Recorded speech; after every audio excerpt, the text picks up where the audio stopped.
नमस्कार मित्रांनो. आजच्या व्हिडिओमध्ये आपण काही इंटरेस्टिंग कन्सेप्ट शिकणार आहोत अकाउंटच्या बाबतीत. ठीक आहे. तुम्ही म्हणाल सर इंटरेस्टिंग कन्सेप्ट काय आहेत अकाउंटच्या बाबतीत.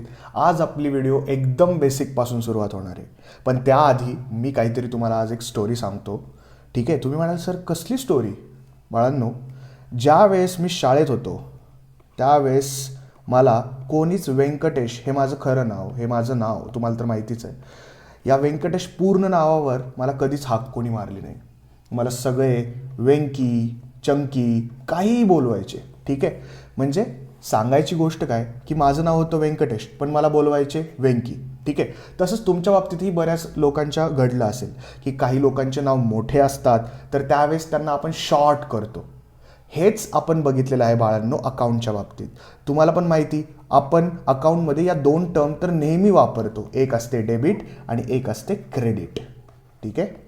पण कधी नोटीस केलं आहे का की क्रेडिटला आपण त्याचं शॉर्टकट CR वापरतो तर डेबिटला आपण DR वापरतो.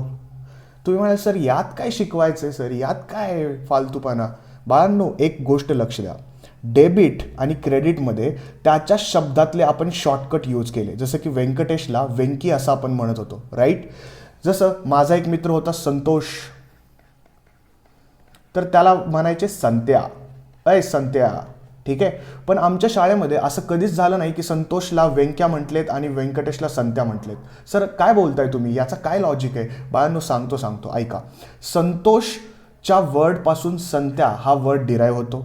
तसंच व्यंकटेश या शब्दापासून वेंक्या हा शब्द डिराईव्ह होतो.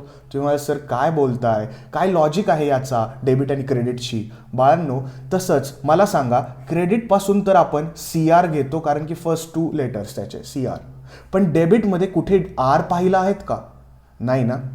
तर आता हीच आपण इंटरेस्टिंग कन्सेप्ट आज आपण बघणार आहोत. यातून आपल्या एक गोष्ट कन्सेप्ट क्लिअर होईल की आपली डबल एंट्री सिस्टीम ही प्रामुख्याने कुठून उदयास आली, कारण की याचा त्याच्याशीच काही संबंध आहे. तुम्ही म्हणाल की सर डबल एंट्री सिस्टीम इंडियामध्ये आली असेल. नाही बाळांनो. सर मग अमेरिका, नाही बाळांनो. मग कुठून सर, इटली. इटलीमधून आपण डबल एंट्री सिस्टीम ही घेतलेली आहे. तर इटलीमध्ये डेबिटला डेबेरे असं म्हटलं जायचं. काय म्हटलं जायचं, डेबेरे. आणि क्रेडिटला क्रेडेरे म्हटलं जायचं. ते लोक डेबेरेला शॉर्टकट DR वापरायचे आणि क्रेडेरेला शॉर्टकट CR वापरायचे. तर हा जो DR आणि CRचा जो फंडा आहे तो आज तुमचा क्लिअर झाला असेल की डबल एंट्री सिस्टीम आपण इटलीतून घेतली आणि इटलीमध्ये ती उदयास आली होती आणि तिथे त्याला डेबेरे आणि क्रेडेरे हे शब्द वापरले जायचे. त्याचं ट्रान्सलेट डेबेरेचं झालं डेबिट इंग्लिशमध्ये आणि क्रेडेरेचं झालं क्रेडिट. पण शॉर्टकट तर तेच राहिले, DR आणि CR.